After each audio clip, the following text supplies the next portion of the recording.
As of this recording, Lindsey Graham has been dead for just over 24 hours, and I'll admit that I've been a bit at a loss for words. Because dancing on graves is never a good look. As tempting as it can be when someone who spent decades wielding enormous power can no longer do any more harm, that's not what I wanted to do in this moment. I first met Lindsey Graham in June of 2016. It was after he'd dropped out of the Republican presidential primary that Donald Trump ultimately won. I took a photo with him, not because I liked him, but because I had a feeling that one day it might matter. But I was only able to get that photo because I caught him on the street leaving an event. I had spent years trying to get an actual meeting with Lindsey Graham through his office, but that never happened. As a veteran advocate, first on my own and later representing Vietnam Veterans of America, one of the nation's largest congressionally chartered veteran service organizations, I spent years trying to persuade members of Congress to support reforms that would protect the men and women they were sending to war. I worked with Democrats. I worked with Republicans. I even got Senator John McCain to become the lead Republican sponsor of my very first bill, the Military Mental Health Review Board Improvement Act. Now, Senator McCain and I disagreed on a lot of things that were extremely important to me. We disagreed about the Iraq War. We disagreed about privatizing the VA. We disagreed about allowing predatory for-profit colleges to exploit veterans' GI Bill benefits, all things that matter tremendously to me. And I couldn't change his mind on a lot of that. But he would listen. He would engage. And he could be persuaded on things that really did matter. I did it. Lindsey Graham was different. He simply avoided having the conversation at all. His mind was always already made up. In fact, that's why I never got to meet him. He didn't even sit down for a meeting. The human stories, the evidence, the suffering that he could help to stop, none of that seemed to matter to Senator Graham. People are going to spend a lot of time saying that Lindsey Graham was a great supporter of the troops. But that's not true. Lindsey Graham supported using troops. Those are not the same thing. If you actually support the troops, you fight just as hard to protect them after you send them to war as you do to send them there in the first place. Throughout my years working on veterans policy, I never saw Lindsey Graham meet a major American military intervention that he wasn't eager to support. Iraq, Afghanistan, Libya, Syria, Iran. He remained one of Washington's most committed advocates for projecting American military power overseas long after much of the country had begun questioning the costs and how effective we were when we were doing it. But when it came to protecting the people who actually fought those wars, I watched Lindsey Graham repeatedly resist any reforms. One example has always stuck with me. When Congress finally confronted the epidemic of military sexual trauma, there was overwhelming evidence that allowing military commanders to control the investigation and prosecution of sexual assault cases had failed. Study after study showed that the system was not working, that victims were not getting justice. Even Ted Cruz ultimately supported taking those decisions away from commanders. Lindsey Graham fought to keep that power exactly where it was, because to Lindsey Graham, preserving the authority of the institution mattered more than protecting the people inside of it. Some people have suggested that Lindsey Graham changed after John McCain died. I don't think that's quite right. I think Lindsey Graham was always a small, insecure man, a serial sycophant who desperately needed the attention and approval of bigger men. And I know that Lindsey Graham always knew exactly who Donald Trump was. In 2015, he famously called Trump a race-baiting, xenophobic, religious bigot. But then he sucked up to him, aligned himself with him, acted like Trump could do no wrong. Even using his chairmanship for the Judiciary Committee to perform for Trump on television during the hearings on Brett Kavanaugh, another accused sexual predator that he helped to get on the Supreme Court. After the attack on the Capitol on January 6th, Graham stood on the Senate floor and declared that if supporting Trump meant supporting political violence, then count me out. And then he went right back to Trump, gaslighting us about the attack that we all watched happen with our own eyes. Twice in his life, Lindsey Graham publicly acknowledged what he knew to be true. Twice, he backed away when telling the truth became personally costly. Over the last several months, I've been immersed in the writings of Major General Smedley Butler while writing the introduction to a new edition of War is a Racket, which will be published by Steerforth Press this September. Butler spent the first part of his life serving American empire. He spent the second part trying to warn us about it. He came to describe himself as a gangster for capitalism. He realized that war wasn't simply costing the lives of people in fights overseas. It was concentrating wealth, empowering oligarchs, and weakening democracy right here at home. And it was asking ordinary Americans to pay the price for decisions made by powerful people who never bore the consequences themselves. I wish that there was some way that I could have forced Lindsey Graham to read this book before he died. Not because I think one book would have changed him, but because it would have shown him that once you're gone, people will remember you for the choices that you made towards the end of your life. Death doesn't erase a public record. It freezes it. And Lindsey Graham's legacy is a reminder that political courage and cowardice will be written into history books that will outlast us all. That brings me to today's guest. Reed Galen spent decades inside Republican politics. He worked for people like George W. Bush and John McCain. By every measure, he was a Republican insider. As Donald Trump transformed the Republican Party, Reed eventually concluded that staying inside that world, it meant compromising values that he wasn't willing to abandon. That decision cost him relationships. It cost him business. It cost him the political identity that he'd spent a lifetime building. Instead of chasing power, he walked away from it. Today, he's trying to build something new through Civic Forum, a project built around bringing people together to have conversations about the future of American democracy outside the usual partisan bubbles. Like Smedley Butler, Reed shed his identity to do what he knew was right. That is his legacy. This is On Offense. Here's my conversation with Reed Galen.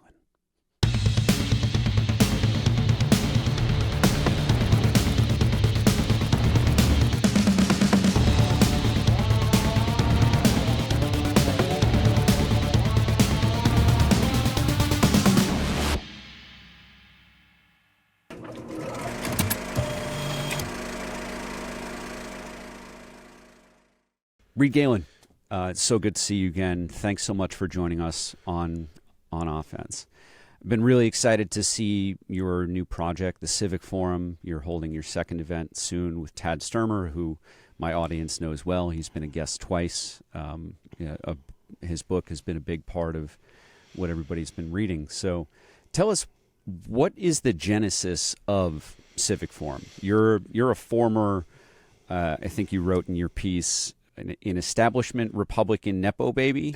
Something like that, yeah. So I think that's how you described yourself. How do you go from that to the Civic Forum? What's your objective with the Civic Forum? Oh, Lord, well, we could do an hour just on that.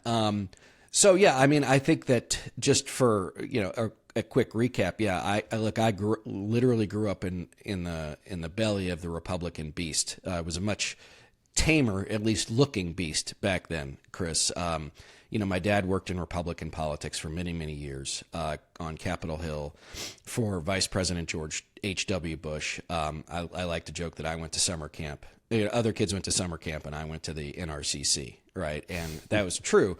And so, like so many people in whatever business your family happens to be in, right, I followed my dad's footsteps into politics and into Republican politics. And when you grow up in it, it's sort of second nature, right? You don't know any different. And it actually took a minute, I would say. Actually, it took probably a couple of extra decades for me to sort of figure out where I fit somewhere in American politics, because when you grow up in it and then you are, and I'll say this, fortunate enough to do something like work for the President of the United States, not exactly a lot of people are asking your opinion when you're 24 years old on the grand philosophy of the day or what you think the party should do, right? The White House has very little interest in politics, as with the exception of how to utilize politics to move particular objectives forward, if that makes sense. Mm-hmm. And so ideology, as we've seen, can be very important. But again, and when you're a junior squirrel, no one's really asking your opinion. And then, excuse me, I went on to work for people like Senator McCain. And so again, I was always very much, as you noted, of the establishment wing. When I was a kid, you could be a Republican, you could be a conservative, or you could be a conservative Republican, and I was just a plain old vanilla Republican. I don't recall my dad ever having an extreme view on much of anything, to be honest with you. And so he was very much a moderate. And so when Donald Trump won the nomination, I said that was it for me, right? I am a pro-immigration, pro-choice guy. I know the Second Amendment is a hot button issue. I've never been much of a gun guy. And so leaving a party that was going so far in that direction anyway, look, a lot of people I know still struggle with, where they are, what home do they have politically. And, I was lucky enough to say, okay, well, if I don't have a home here, a couple of things will happen. Either I'll find one or we'll make one. I was lucky enough to help do that with something like the Lincoln Project, which we founded, it's hard to believe, Chris, in December of 2019. And that brought a lot of people in. And I think what really energized people and what has really been the basis of my work since then is that belief does matter. You can go through, look, if you spend any time on social media or any, Substack or any of it, right, it's polling.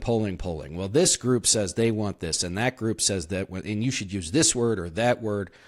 And that's all such hyper tactical stuff. Because the average voter does not think in terms of quantitative or qualitative data. They think in the context of what does my life look like? What is my opportunity? What are my challenges? If you have a family, if you have kids, what's their future going to look like? So fast forward, I left the Lincoln Project just about 2 years ago now, and what I found was, I really like being out talking to voters. I like being out talking to Americans. I think, and when I say that, I don't mean in a sterile focus group setting. That's not what I'm talking about. Just remember, focus groups do have a purpose, as an aside, but people are compensated to be there. They're getting a couple of $100 and some pizza and a couple of Cokes. And they have been, we are looking for very specific kinds of people. Right? You have to be a high propensity voter. You have to have this kind of income level, whatever. So it is not like these are not, otherwise unaffected people that you're talking to, right? They're already sort of bought in on the process. But I like going door to door. I like talking to people and getting a sense of where they are and going to the towns they live in and hearing their stories. And in 2022, I had the opportunity to do that. And in 2024 again. And what I found was that, as we've seen, I think with, the World Cup, right? Most Americans are really not that different. Americans do tend to be a pretty welcoming group.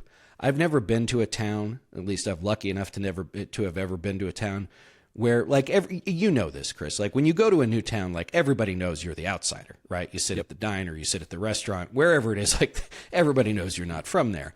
But I can't recall in 25 years of a life on the American roads of a town or a group of people who ever said, get out, right? Maybe after they met me, but not beforehand anyway.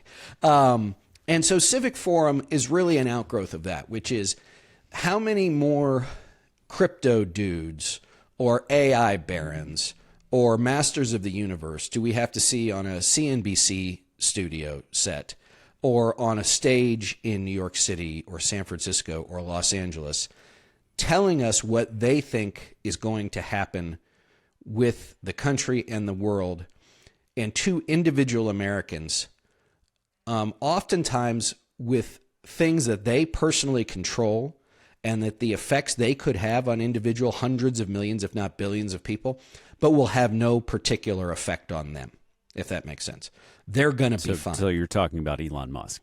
Elon Musk, Alex Karp, anybody, Ken Griffin from Citadel, anybody who is, again, has a one with 8 or 9 zeros behind their name, right, telling us how the world's going to be, with no particular, not even feigning interest in what they're talking about, one, has a positive effect, or two, if it does indeed have a negative effect, that is an impact on a real person, a flesh and blood person, a man or a woman or a child, a brother or sister, a mother or father, somebody who's just trying to make it through the day. And so Civic Forum, to me, after all this long preamble, is how do we take new voices and new ideas out to places that don't normally get to hear from people?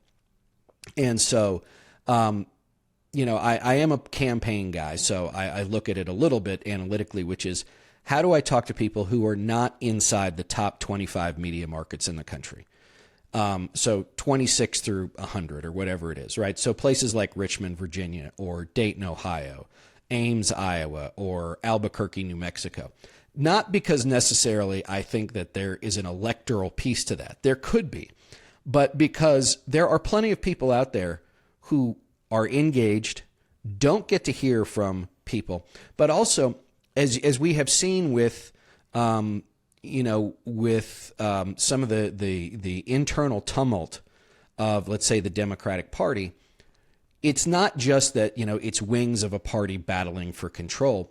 It's also a battle of ideas, which is right now, if you want to have an idea that is even 10% off of what has been politically, economically, ideologically, you name it, off of center line from the last 45 or 50 years, then suddenly, like, you're a radical, you're crazy.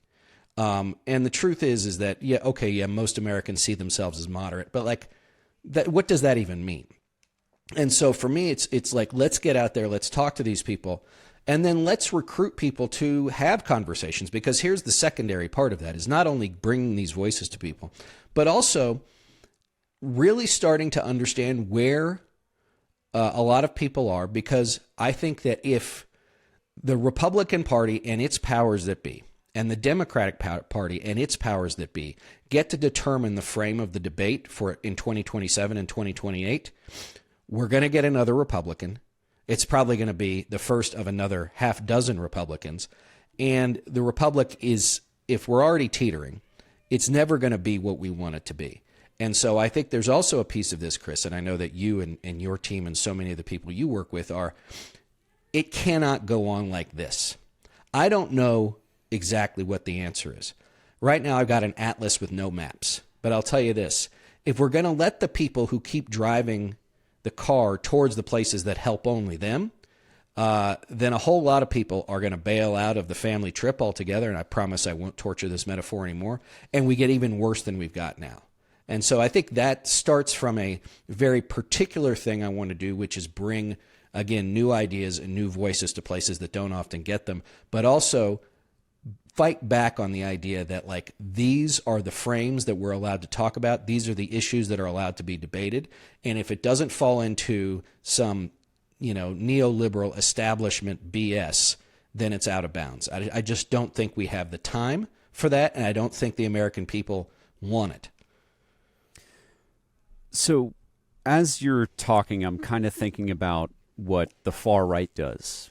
They, whether it's, everybody's familiar with the Trump things, right? Like he goes and he campaigns everywhere and he gets up on a stage and talks forever.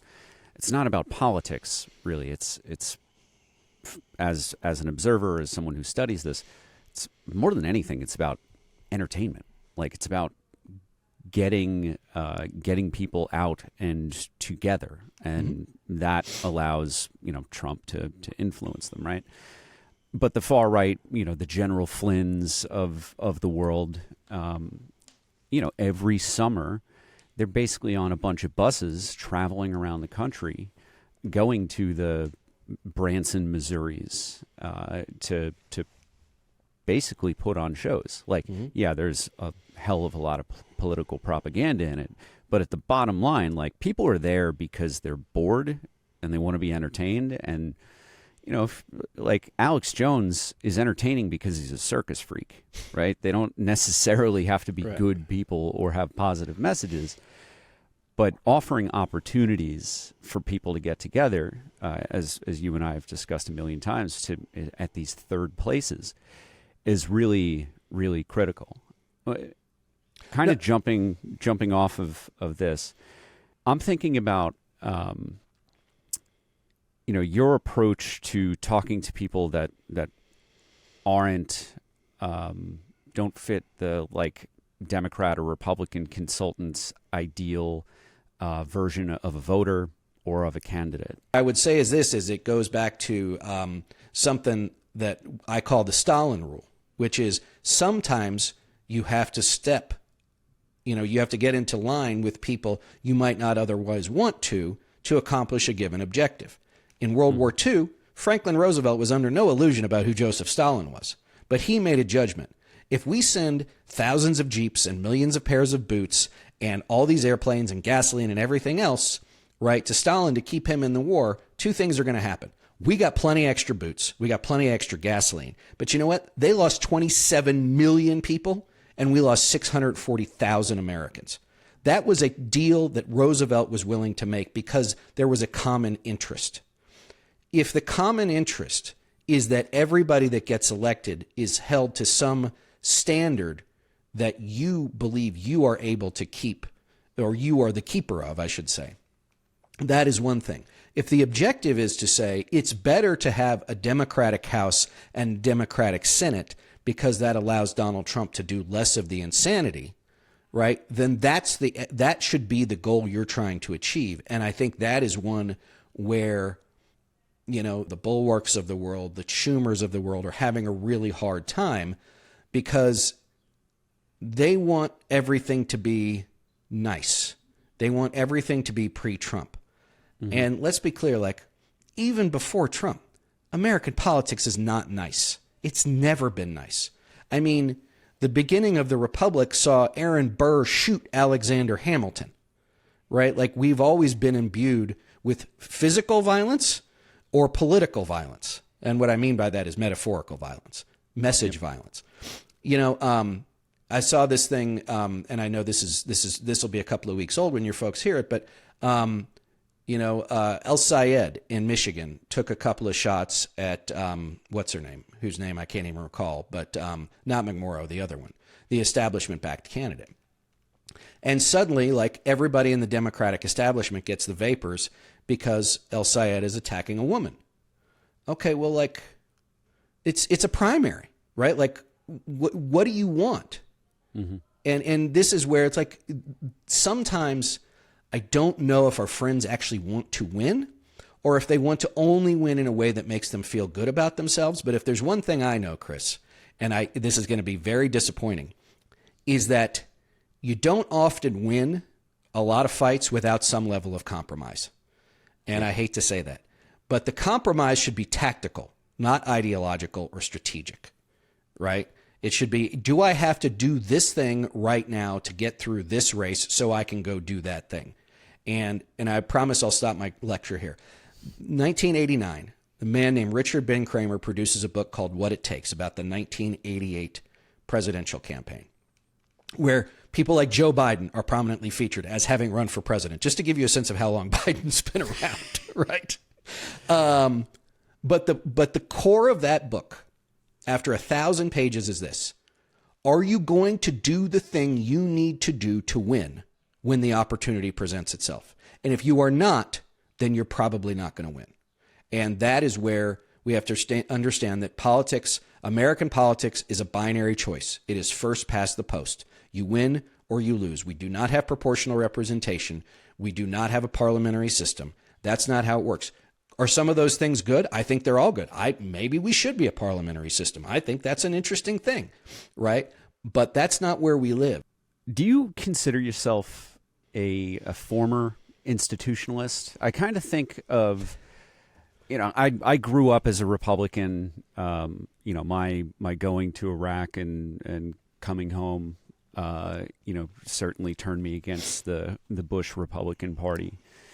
But I do think that deep inside, I've got like a conservative streak in the literal sense. Like I like safety. I like the sameness, right? In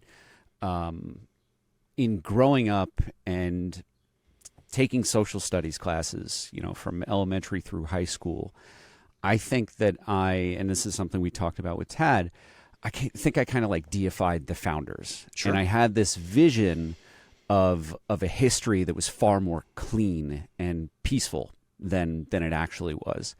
I looked at the original sin of slavery as a thing of its time and didn't really engage critically with when our nation was founded, like people were against slavery. It's not like a new moral conundrum that was just discovered in the 1800s. I now think that, I've gone from being an institutionalist in that, with that conservative-ish mindset to somewhat radical. Like I want to see radical court reform. I want to see additional justices added to the bench, at least for the number of not districts. What's the word I'm looking for? Right. Yeah. I know what you're talking about. I'm sure my listeners know what I'm talking about. And so like there's 13, and instead we have 9 justices. Circuits is what you're talking about. Circuits, yeah, circuit courts. And they used to literally ride the circuit, right? Yeah, the justices did. So I'm wondering if you think that your ideology or your kind of like core being outside of politics has changed because the Overton window has shifted into a more radical fascist authoritarian politics, or do you kind of see what the mission that you're on today with this Civic Forum as really just a continuation of what used to be Republican politics for you? No, 100% no. I'm with you. And maybe we can't, we certainly started in different places, came from different places, but we arrived at the same place from different paths, which is, you had your experience in an institution. It happened to be the military. I had my experience in an institution, which happened to be official Republican politics, right? Like I was never a Republican activist, right? Like I didn't do any of that stuff. I was a Republican campaign guy.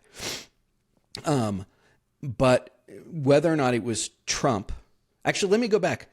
It started really, first of all, when you work at the White House, as I said earlier, like the president can say something and you're like, what? But like, you don't say anything, right? Like you're not going to say anything because you work at the White House and you'd prefer to keep working at the White House. But as you get older, and I moved 3,000 miles away, and I think that helped. I think getting away I grew up in Washington. Getting away from that, I think, helped a lot. Getting that perspective was understanding that, and people are going to throw their phones or their laptops across the room when I say this, is the system works as it does because that is now how it is designed, which is when you go to Washington, even now, right? The thing that I think we don't understand about the system, and I'm putting that in air quotes, Chris, is I thought that Trump was destroying the system. In fact, the system just enveloped him and allowed him to do the things that he wanted to do because it's much more elastic than I gave it credit for. And what I mean by that is we are, if Kamala Harris was president, would we have ICE and those sorts of things? No, probably not, right? Would we have had an executive order, let's say, calling Roe v. Wade the law of the land or something like that? We might have. Would we have seen any real difference in fiscal or economic policy as it relates to how individual Americans live their lives? And the answer is no, we would not have. And the reason I say that is if you think back to the fall of 2024, when Harris was the nominee and you had the likes of Reid Hoffman and what's his name from down in Dallas, you know what I'm talking about, you know, saying the first thing that Harris should do when she gets elected is fire Lena Khan, the head of the FTC, because she was going after monopolies. Yep. That's all I needed to know. And so here, I'll let you, this isn't even a secret, but it's the first time I'm going to say it publicly. Here's what I want in 2027. Anywhere, and if anybody's going to be in an early primary state or a caucus state in a Democratic primary, here's what I want you to do. When a candidate is on stage talking about how they're for the little guy and they're for the working man, I want you to ask senator, governor, congressman, whatever, will you stand up and pledge right now that you will not, under any circumstances, nominate a member of the finance class, an investment bank, or any other private equity type group to be the Secretary of the Treasury? Do you make that promise today? And they're all going to say, "Oh yeah." Well, they'll either tap dance around it. I don't want to make discussion, or they'll just say, "Yeah, of course, I'm happy to do that." Right? Which, of course, they'll just break their promise because what do they care? But like those are the kinds of questions that need to be asked, not whether or not you're going to fix the East Wing, right? Are you going to, like they already took Donald Trump's name off the Kennedy Center. Great. But like it's unserious, Chris. And for me, we let these people be unserious and we let them drag us into cultural fights because of the one fight they do not want to have, which is the system works for a very vanishingly small and ever decreasing group of people at the expense of a very large group of people whose representation is in name only, largely. I mean, think about the fight over gerrymandering we've seen. The fight over gerrymandering was not whether or not the American people were going to have the representation they deserved. It was about whether or not the red team or the blue team was going to carry a ceremonial hammer next year, right? Like that was it. That is the fight. Whether or not your person or my person gets to sit in the middle chair of a committee hearing, right? It was about power for its own sake, not for any greater cause. And so let me go back to your question. Am I an institutionalist? Not anymore, right? Because if these are the institutions we have, like what's worth saving? I mean, that's probably a radical statement. I'm happy to own it. But at this point, when you have, hundreds of millions of Americans now trying to figure out like how to put a roof over their head or food in their stomachs, or the fact that their kids now, like we now have an education system that's producing a third of the country not being able to read past the 6th grade level. Like, what are we doing right? Yeah, I haven't had the chance to read it yet, but I just bought Eddie Glaude's new book, and he's been doing the media circuit, and the long and short of it is he's basically saying, our 250th anniversary is here, and he's not necessarily proud to be an American. And I think about who I was just a few years ago, like, anti-Trump, hunting neo-Nazis and shit. Hearing somebody who's a regular on television, getting up and saying, I'm no longer proud to be an American, or in his case, perhaps never was, because of the way that he's been exposed to a history that I simply didn't grow up with. Sure. Like that used to feel shocking. I used to kind of have like almost a revulsion towards people expressing that kind of sentiment. And now I kind of share that sympathy. So there's like this internal battle that I'm kind of facing against, that is like, really, am I proud to be an American? And if so, why? We have allowed ourselves, our democracy, our Constitution, our system of laws, the system of laws and the Constitution that I swore an oath to, they have allowed for the rise of an authoritarian grifter who, has been making billions of dollars engaging in private trading while occupying the White House, right? So with those facts in front of me, I don't know how to answer the question. like, am I proud to be an American? Like, I guess going by the standards, if they're that low, I'd be proud to be whatever, wherever I was born, right? Like, how are you answering that question right now? I'm going to answer the question with the words of someone who I believe was not only an incredible writer, but maybe the greatest orator of his generation that doesn't get the credit, and that's James Baldwin. And he said, quote, "I love America more than any other country in the world, and exactly for this reason, I insist on the right to criticize her perpetually." And I think I'm a Baldwinite when it comes to that. He was eloquent, literally beyond words. But I take his view of it, which is, this is my country, this is our country. I am privileged beyond words to have been born here, right? When I think about all of the other places, Chris, we could have been born, and the things that we would face on a moment-by-moment basis existentially that would say, am I going to be alive tomorrow, right? Mm-hmm. You and I, if we're not alive tomorrow, it's because we had a heart attack, an aneurysm, or got hit by a bus, right? Something that it was not is far outside of our control, but a very narrow band of things that probably could happen to us.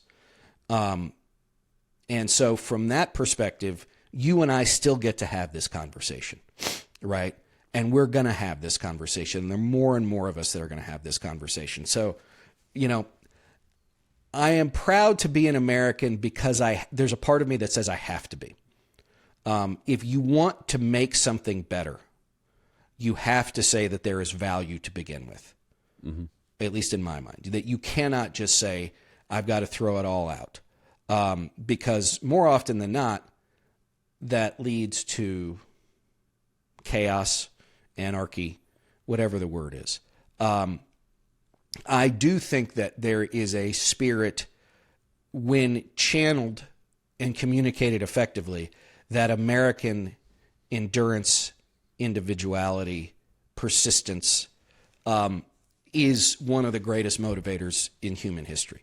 The question is now, are the things that we as people still believe, we as Americans still believe are our birthright, are we able to achieve those things based on what we have to deal with? And I think the answer is no, to bring it back to where you started, which is we are not able to do the things that we want to do. And I think about it from, Maslow's hierarchy of needs. If you cannot guarantee some basis of economic security, then you can't do anything else. Or it's very difficult. I don't want to say you can't. That's too much. But I think it makes it very difficult when I knock on your door, right, in October, for you to say anything other than, you're here now, and what promise are you making me? Right? I've been looking out the window for 20 years. Nothing's changed. Now you tell me someone's going to get elected and it's going to be different. Like, get out of here. Mm-hmm. And they're not wrong.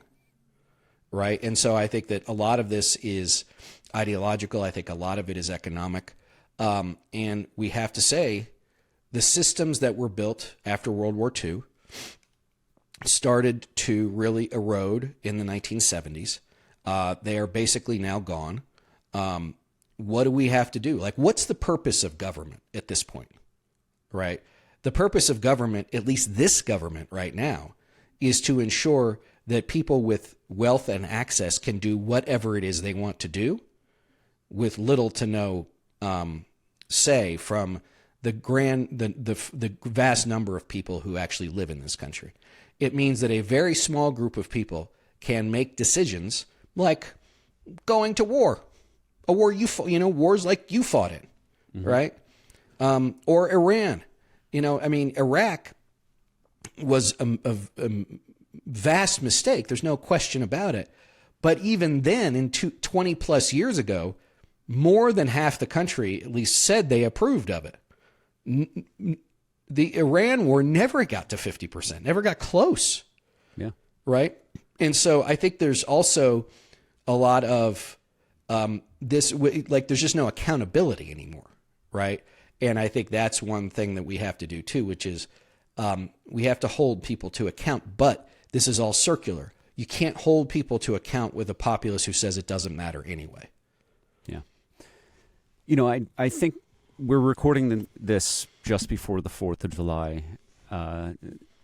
As of right now, there are a lot of metaphors, I think, in D.C. for what is going on nationwide and with our government, the role of government. Today, I think it's going to be 97 here in New York. It's going to be maybe up to 107 in D.C. Oh, God. And and there are law enforcement and military all over D.C., right? Keeping us safe. And the role of government, the primary role of government, I think, like, as I have a political science degree, right? It's to keep people safe. Like that. Correct. That is the most simplified version. But there's a difference between like physical security and like militaristic or the monopoly on violence and actual safety. And I really think that, looking at more uniforms than there are civilians on the National Mall in a bunch of photos right now, right. That's where our country has gone. And, I don't know if this is, just my adult life experience, right? Like really becoming politically conscious when I was maybe 16 and just starting to, I would say, after September 11th and then going off to war 2 years later, or going off to the army 2 years later. Like, is it since 9/11 that the federal government and I guess the people who've been electing government officials has this monopoly on violence been like too much of the focus just since then? Or is this something that existed in the Cold War era that, I don't remember because it ended when I was a kid? Well, I think it goes back. I mean, certainly Nixon was part and parcel to this with the FBI's COINTELPRO, infiltrating student groups, protest groups during the 1960s and 70s. J. Edgar Hoover, obviously, spied on everybody without warrants. So it's not necessarily new. I think the difference between then, which wasn't okay, and now, Chris, is just the innumerable ways that the government can and does track us as individuals. Like this idea of let me just can we just do consumer corner for a second? Like, I don't understand like the Meta glasses. Like, I don't understand why anybody thinks this is cool. Like, I just don't get it. Like, didn't Google try this like 10 years ago and it was a complete flop? Yeah. But why would anybody trust Mark Zuckerberg, right, to not store every last frame of footage that your glasses are keeping and 100% turning it over to the federal government because he's still trying to get in good with Trump, right? Like, yeah. So they're weird anyway. And so I think that's one. The second piece is I think about this with anybody who's really under the age of like 20 and younger, maybe let's call it 25 and younger. They've never really known anything other than Donald Trump or the Trumpist era, right? Yeah. Like, that's all they've ever known. So they may not like it, but it's not unusual, if that makes sense. And so I think that's one thing, too, is that we have a massive generation of young Americans for whom, again, maybe not okay, but not abnormal. You and I see it as abnormal. If how many 8th grade trips have people made over the decades, right? How many kids have gone to Washington, D.C.? The last 2 years, those kids have seen National Guardsmen, cops, whatever it is, all over the place. That's not, I didn't grow up with that. When I was in Washington, D.C., it was the murder capital of the world, right? Like, there weren't anybody out because nobody wanted to get shot. But there were, he wasn't an active military presence, with the notable exception of inaugurals, right? Mm-hmm. Which were a military operation in some sense. So I think that 9/11 certainly spurred that, and we went along with it because we were willing to trade safety for freedom. And, whether or not it's Franklin who says you deserve neither, or Eisenhower who said, you can have 100% safety. They also call that prison, right? Do I think that we are, in open air prison? No, I don't think we are. Do I think that law enforcement or the authorities have far more access to information about who we are, what we do, what we think, what we say? Yeah, but we share a lot of that too, right? Like you and I are out there all day, every day telling people what we think. And so I think that we have to ask ourselves as we're moving forward here, to your point, what is the role of government? Because here's the other part that I think we often forget, is if we believe ourselves to be small d Democrats in a small r republic, then power is on loan from the people. And I think that's one thing that we forget is like, it's not your government. It's not yours. It's not your country. It's ours. But far too few of us, one, believe that anymore. And I don't blame them, as I was talking about a little bit earlier, but we have to start that. And so, okay, so let's move forward. If we were going to do this, what would we do? How would we do it? What would we want it to look like? And this is where I think things like what you're doing and what I'm hoping with Civic Forum and so many other civic groups out there is, it's not just a matter of getting people to show up in person. It's not just a matter of, when election time comes along, they've knocked on doors and they've made phone calls. It's if and when there is opportunity for real change, do we have the people we need to implement that change very quickly and completely? Because to me, the experience, or I should say not the experience because I wasn't there, but the history I always go back to is Tahrir Square in Egypt, which was you have Facebook organize all these people or give people a channel by which to organize all these protests. Everybody goes, everybody goes, everybody goes. There's hundreds of thousands, millions of Egyptians saying they want an end to Mubarak. Mubarak leaves, but there's nothing to take his place. So who takes over? The military and the Muslim Brotherhood. Why? Because they are the only ones with the organization and the assets to fill the vacuum. And so we have to create our own, super band of patriots who say, we are not only going to demand change, but when we actually affect that change, that there are going to be people who are ready to step into those leadership positions, that there is going to be some sort of infrastructure. Because otherwise, somebody more organized will step into that vacuum, and that could be worse. As we're recording this, like Mitch McConnell hasn't been seen in quite some time. He may or may not be incompetent. We don't know as we're recording this, like what the most experienced Republican alive today, like what his condition is, and with that, potentially tips the balance of the Senate.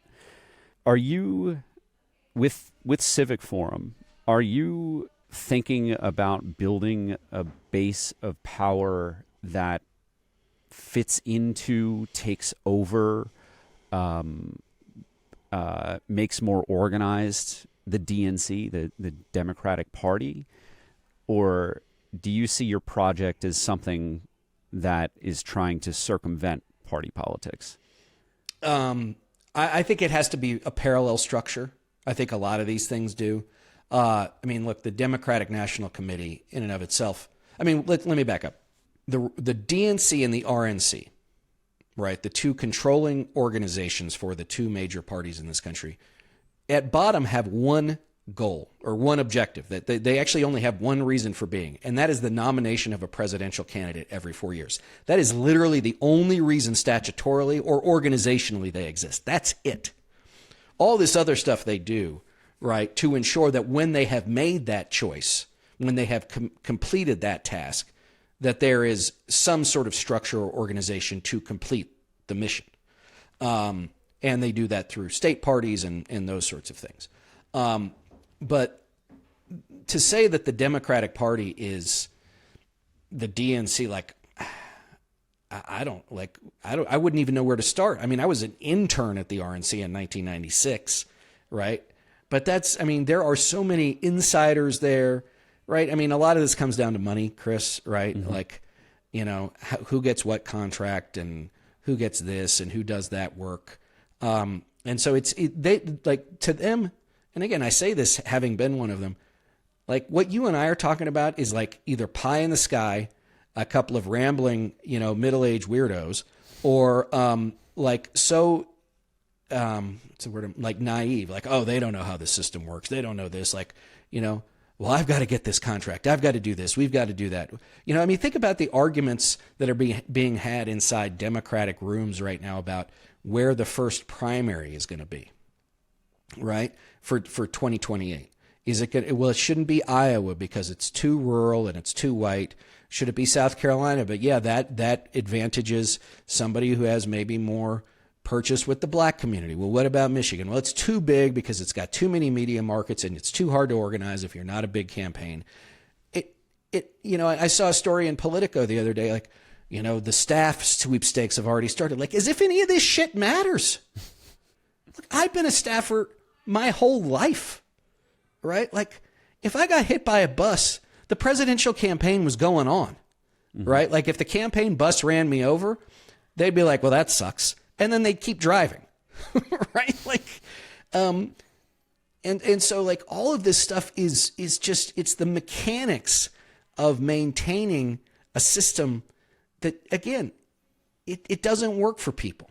And so trying to infiltrate that system, I think you're seeing it. We've seen this recently in places like Colorado 1, these districts in New York City. That will happen naturally. That is happening naturally. I am not a Republican anymore. I never will be, but I'm also not a Democrat. Democrats make it very, very difficult to want to be part of their party. And I think most people who consider themselves Democrats would agree with that.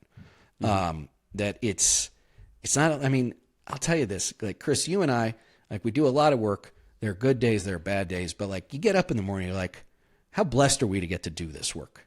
Right. Democrats, like they don't have any fun.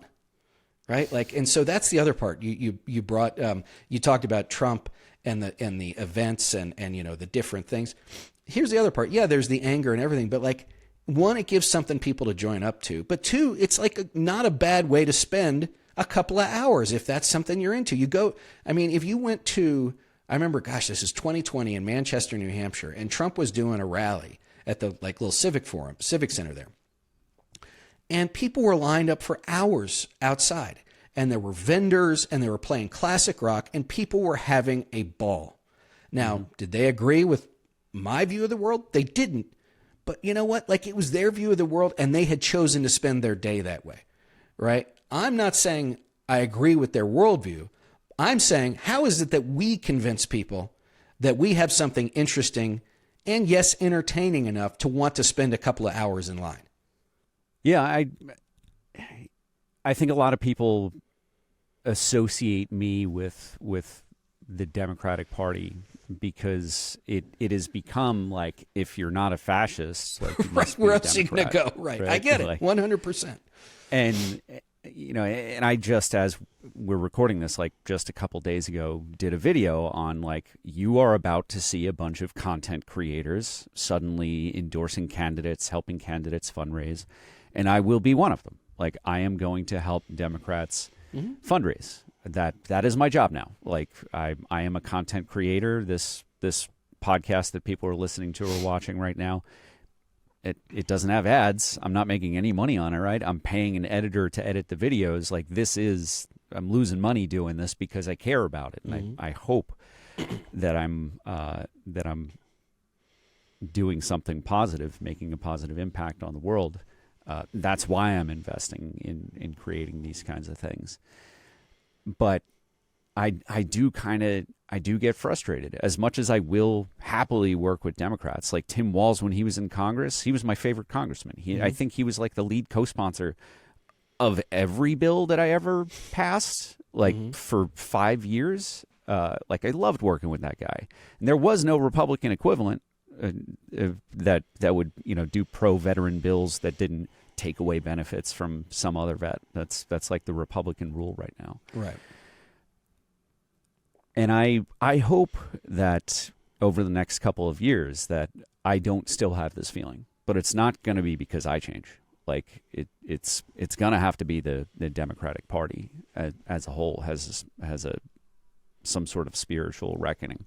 You know, if the party is led by Chuck Schumer, my senator in New York, who I've worked with and he's done a lot of great things, like if he's the physical representation of the party, we're not going to be a party that's attracting young people who feel like they've been getting screwed over. Not just young people, you know, in our age bracket, who have been getting screwed. You know, people who were born in '85, like I was, graduated college, and the economy completely went into shambles. Right, like we were kids when 9/11 happened. We were told go to college, get a degree, you'll be fine. Everybody graduated with a ton of debt, and then immediately the housing market crashed, and millennials, like, you know, haven't been able to buy houses. That's a first. You know, we're the first generation to face that. Gen Z and Gen Alpha, who knows how they're going to be able to acquire property and wealth over the courses. But that's why, and this is something that was so fascinating, I'm sorry to interrupt, about what we're seeing with this younger populist economic wing of the Democratic Party is, and it was fascinating to see Chris Hayes interviewing somebody saying, well, you know, most of these people in these areas, they're white, they're college educated, right? Like, and they're voting for this. And I'm like, yeah, they were the last true believers in the American dream. Mm-hmm. Go to college, do your work, the system will take care of you. You know what? Wasn't true. It's not true. And last September, the Wall Street Journal and NORC did a survey. Something like 65% of Americans said that either the American dream was dead or it never existed at all, right? So if you're out there saying the American dream, the American dream, the American dream, just work a little bit harder and, you know, you'll get your slice, you know, you'll get your, you know, your postage stamp lawn, a good education and a better life for your kids. Why would you believe it? Because it's not believable. To your point, the average age of home ownership now has risen to the age of 40, right? Which means that how many people younger than us, Chris, are foregoing families altogether? And people are like, well, how come nobody's having kids? Well, because you want to have some sort of, you'd like to believe that you can have some sort of financial stability before you bring a human life into the world. It doesn't always happen that way, but you'd like to believe that that's possible. And what has been the number one wealth driver for Americans in this country for the last 80 years? Home ownership, right? Mm-hmm. Now, we have forgotten that at its core, a home is a place to live, but it is advantaged tax-wise in such a way, and because there is a consistent shortage in a lot of places, that year over year the value of your home increases. But here's the flip side of that. You bought your house, let's say 10 years ago, you got a good interest rate because interest rates were basically 0 or 3. I think that's what my mortgage is. Now you can't leave. So you've got people who can't buy a home, right, because they're priced out. And now you've got folks who would like to sell their home but can't, because if they do, they're going to get half the home for twice the price. Or they're going to stay in the house, but because their wages or their salaries have stagnated, they're now taking equity out of that house to pay for everyday things, right? And so all of this goes back to the idea that, like, whatever the American dream was, whatever the promise was, like, has been broken. The system, the promise is broken. The dream is dead. So the question is now, in a post-industrial, you know, tech world, tech-ish world, AI world, what does it mean? And everybody's like, there's not enough money. Like, there seems to be plenty of money around. Right? Seems to be lots of money. And people in charge don't seem to be afraid of printing more of it whenever they feel like it. So tell me again, and again, this is where I'll probably get myself in trouble, like, we can launch $500 million worth of Tomahawk missiles, right? And now we got to go spend money to replace all those stocks. But we can't, like, fix a bridge. Right? Like, tell me exactly how one thing is possible, but it's not. the other isn't. And both things are possible. It's just a matter of will, who's in charge, and what the priorities are. Tell me where you spend your money. I'll tell you where your heart is. Right. And right now our heart is with Raytheon, unfortunately. Yeah. Yeah. Defense contractors there's going to be a tremendous demand for munitions for years, like far beyond the demand that has existed over, I don't know, at least the last 6, 7, 8 years.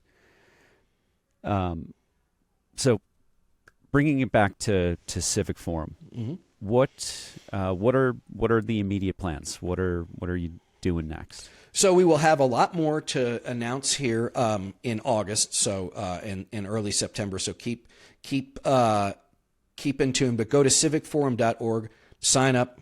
We'd love to have you on the list so that we can tell you what's going on. We'll have we've had our first event in Richmond last month with a fabulous young activist named Crystal Bayat from Afghanistan. She was telling us what real resistance looks like when, the Taliban shows up in the middle of a workday and the next thing you know, you've got an AK-47 in your face. So that was a terrific event. Thank her. As you mentioned, Tad Sturmer is our second guest. We're going to talk about his book and so many of the things that you and I have talked about. That's going to be, now I'm breaking my rule. That one will be in Los Angeles, but it was because I had the opportunity to get Tad on a stage, and I didn't want to pass that up.